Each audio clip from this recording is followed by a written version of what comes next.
खुलुमबाय आं किलिकां ब्रह्म बड'लेण्ड बुब्लिनि जानानै बयखौबो बरायना लाबाय। दिनै 4 सेप्तेम्बर 2024 नोंथांमोननो बड'लेण्ड बुब्लिया दिनैनि साना मानि थाखाय मिथिजायो एबा दिनैनि सानाव मा हाबाफारि फालिनाय जायो नोंथांमोननो फारि फारि बड'लेण्ड बुब्लिया फोरमायगोन। दिनैनि सानखौ तिरुभाव तिथि अफ श्रीमन्त शंकरदेवनि डेथ एनिभार्सारि महरै फालिनाय जायो।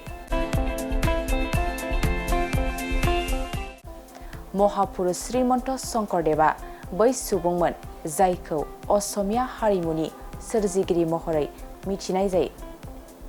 बिथाङा एकाचरण धर्म मुङै मिथिजानाय गोदान बैष्णव सोमावसारनायखौ सोरजिदोंमोन। बिथाङा आरो बिथांनि सोलोंसा श्री श्री माधवदेवा सोलोंथाइ आरो हारिमुनि मिरु महरै आसाम हारिमुनि मठफोर सस्त्रफोरखौ गायसनदोंमोन। बेनि अनगायैबो दिनैनि नामघरफ्राव सिबिनायनि लामाया बिथांनि सोरजिनायफोरनि गेजेराव मोनसे।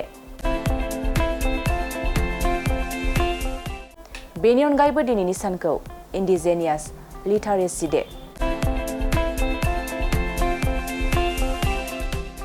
ग्लबेल टेलेन्ट एक्विजिशन डे आरो वर्ल्ड क'जेनेरेशन डे महरै फालिनाय जायो।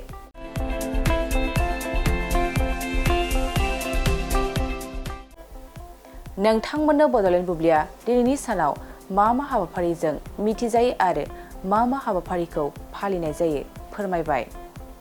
गोजोन्थों। मोनसे फोसावथाय नोंथांमोननि ओनसोलाव सोरबाफोर ड्राग्स एबा फेग्रा मुवाजों नाख्रेबजानानै थानाय सुबुं दं नामा?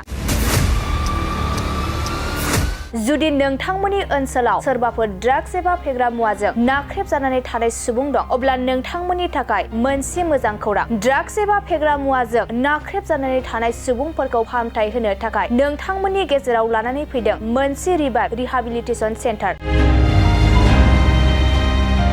जुदि नोंथांनि नखराव आरो नोंथांनि ओनसोलाव सोरबाफोर ड्राग्स एबा फेग्रा मुवाजों नाख्रेबजानानै दं अब्ला नोंथाङा रिभाइभ रिहाबिलिटेसन सेन्टाराव फाहामथाय होफैनो हागोन।